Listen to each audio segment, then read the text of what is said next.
My name is Brooke Nolan. I've been a massive fan of the Yes Tribe for quite a few years now, and never kind of spoken or anything before. So yeah, I'm really happy to be here. As Dave was saying, I was part of an all-female team this March to cross the Finnmark Plateau, which is in the Arctic Circle in Norway. It was 200 kilometers and 2 weeks, and we basically pulled everything behind us with pulks, which you can see in the photo down there. Very cold temperatures, traveling sort of 20 kilometers per day. So let's start with what and where is the Finnmark Plateau. So the Finnmark Plateau is at the very top of Norway. It's one of Europe's largest ice plains, and we were traveling north to south with a company called Turgleder, who specialize in these types of expeditions. And the trip was actually organized through Love Her World, which I'm sure you guys are aware of. But it was fully self-supported. We pulled all of our own stuff and food and did lots of training. So because it's in the Arctic, everyone that I told that I was doing it to kept assuming that I was going to the North Pole. So that's why I've got Santa there with a big cross through it. What I did was incredible, but sadly Santa doesn't live in Norway as far as I'm aware, so I didn't get to meet him. So a little bit about me. So on the top left-hand side there, you'll see a very geeky picture of me as a kid. I had glasses and I had terrible eyesight. I was very uncoordinated. I never spent any time exercising. I had a lot of shame and embarrassment around physical exercise, and I basically read books and avoided anything that I could throughout my teenage life. Had a lot of sort of panic and anxiety around exercise in general. All of that changed I'm so sorry. I'm just going to shut my door. There's loads of noise.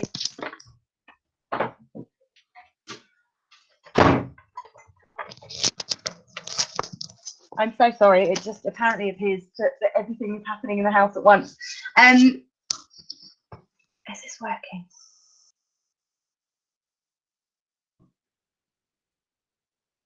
Yeah, you're good. You're good, Brooke. Okay, it's all good. I'm so sorry. The door was banging. So yeah, on my 30th birthday, I hiked the Inca Trail in Peru. Booked it on a complete whim, having never done anything physical in my life. And without sort of sounding cliched, it completely changed my life and the trajectory that I found myself on. I discovered that you didn't need to love hockey or netball or working out or care about abs or protein shakes to enjoy exercise and sort of physical activity. So shortly after that, I moved to Australia, and it sort of led me on a kind of trajectory where I was traveling all around the world hiking. I lived in Australia and did loads of hikes there, New Zealand, Africa. And most recently, I'm in Switzerland for a job as well, which let's just say the mountains helped with the decision.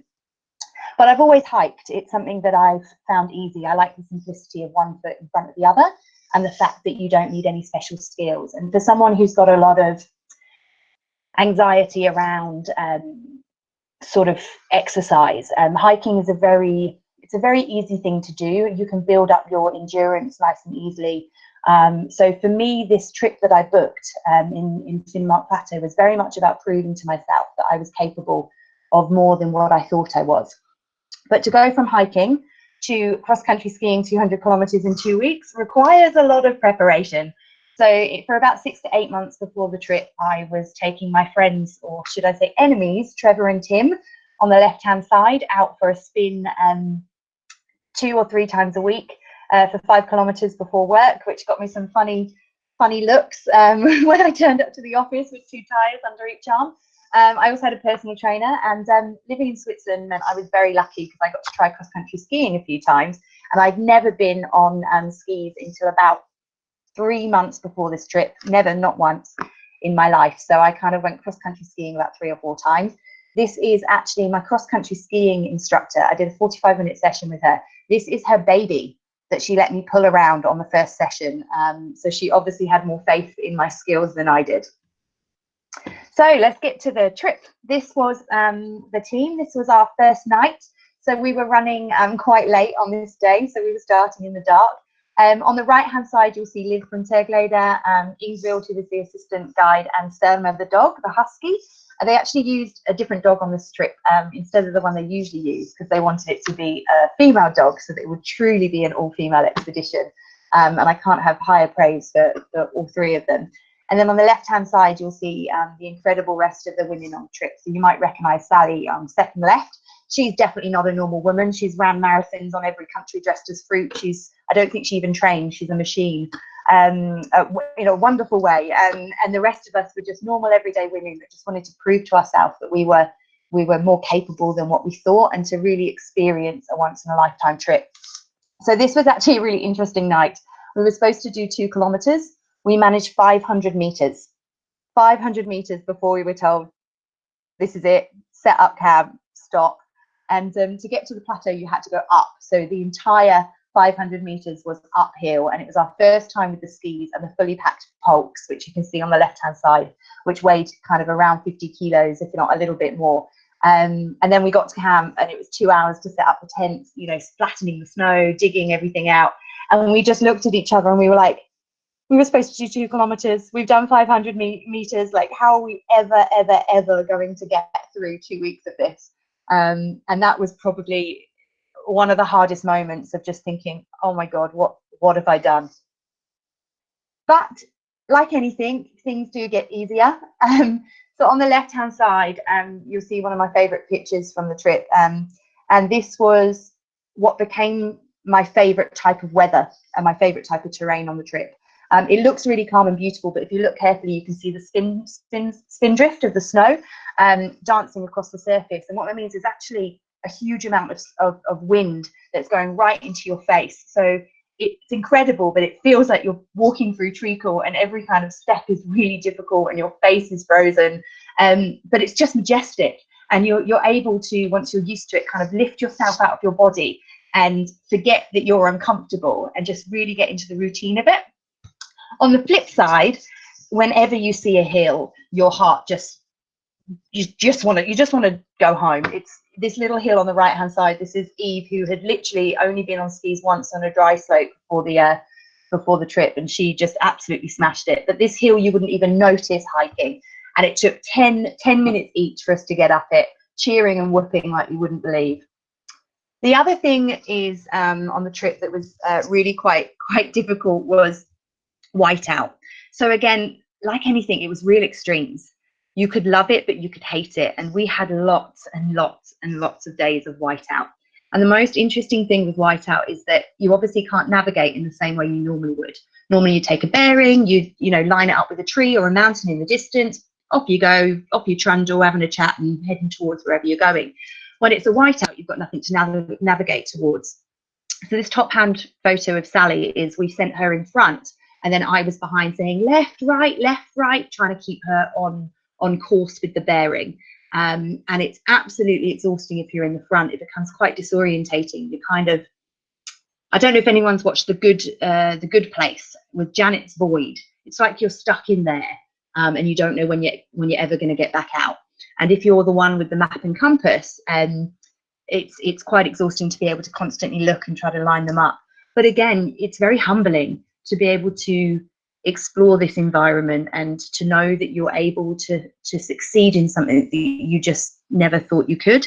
And the bottom right shows some of our typical weather of putting tents up and down, where you're just hoping that you don't lose anything in crazy winds and crazy whiteouts.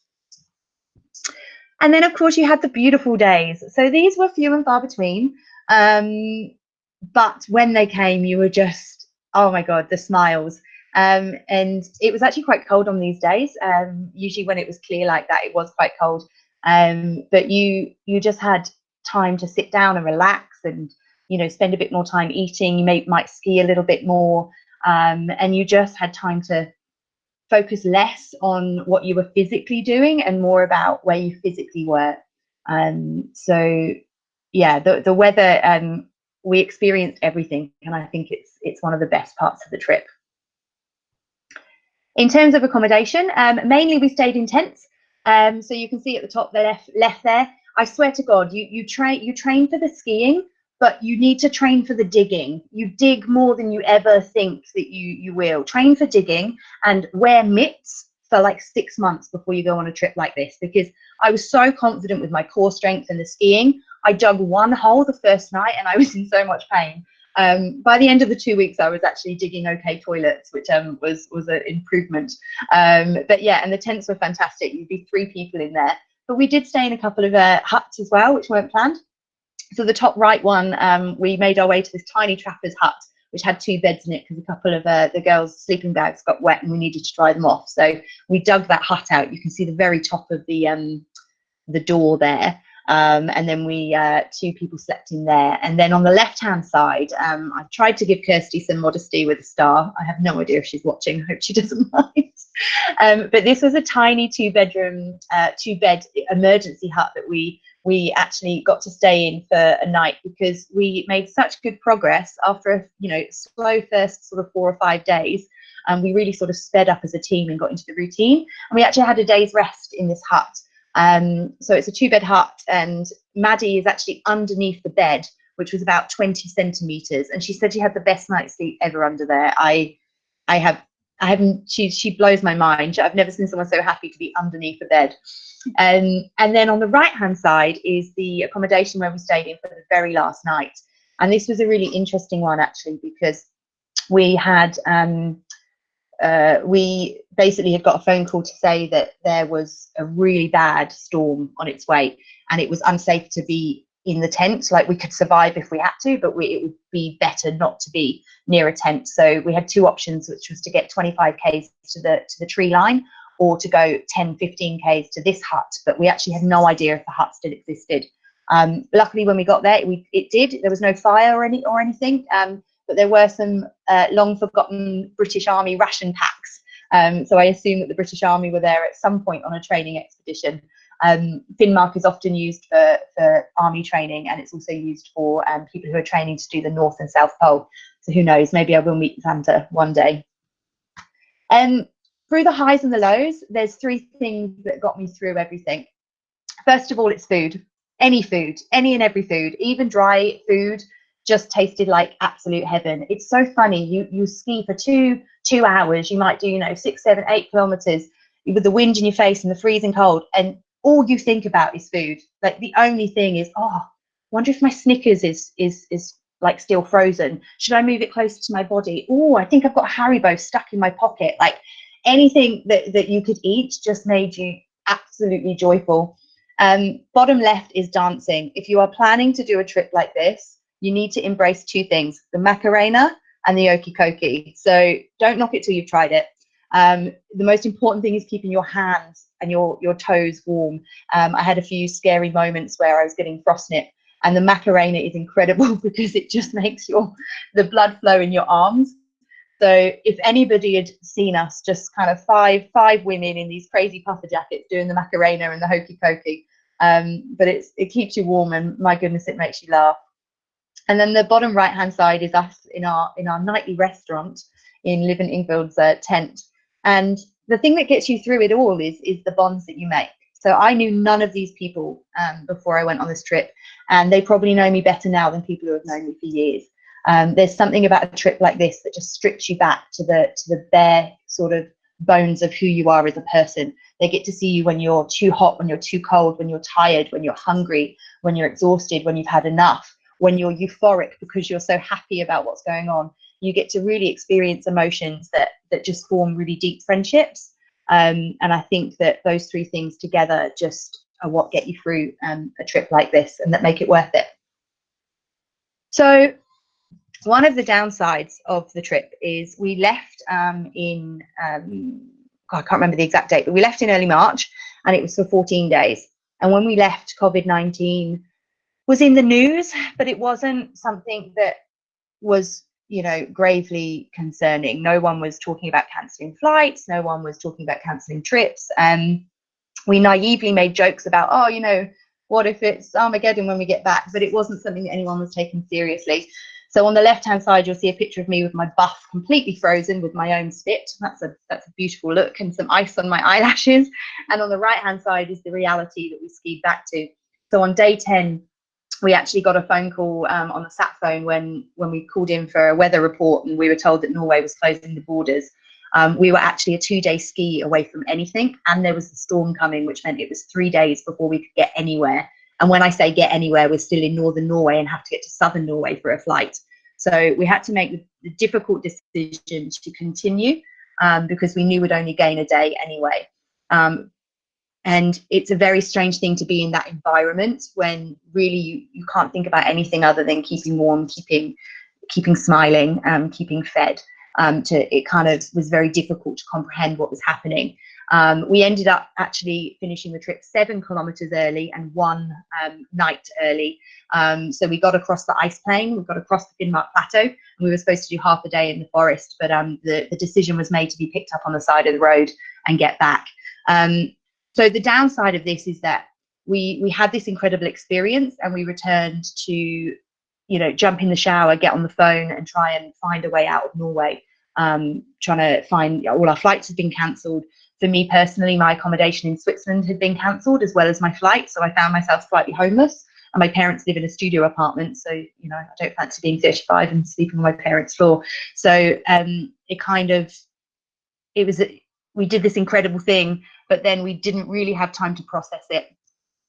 But there was something that was said on the plateau that stayed with me, that I think for any adventure, and for what we're going through now, I think everyone can take with us. This was sort of a motto that was said: the big things become small and the small things become big. When I was out there, I thought I would spend all of my time thinking about, all the challenges and issues that you have in life, and, what you want to do, and the big existential questions, especially for me, because I'd gone there to kind of really challenge my thinking around my perception of my abilities, my perception of my body, what it was capable of, a lot of, body confidence issues. But actually, when you're out there, all those things become insignificant. And that's the most incredible thing of a trip like this. It doesn't matter. You completely forget all of that. You just focus on the small things. You focus on smiling, on keeping warm, on keeping fed, on being happy, on being supportive, on being kind to one another. And all the small things, they're the things that seem insignificant, but they become big. And I think that as time has passed, I've been back for kind of 3.5 weeks now. That's the main takeaway from this trip. And I think it's not only something that I want to do next time I'm on an adventure, but also to get us through what's happening now and anything that comes in the future. So yeah, if you're ever thinking about doing a trip like this, if I can do it, you can do it. It turns out the sliding one leg in front of the other for 200 kilometers isn't as hard as you think it will be if you train and if you're willing to be a bit cold. So yeah, that's kind of it really in a nutshell. That was 200 kilometers across the Finnmark Plateau. One of the first all-female crews to do it. And thank you so much for listening. I really, really appreciate it. Sorry for rambling, a bit nervous. Woo! Yay!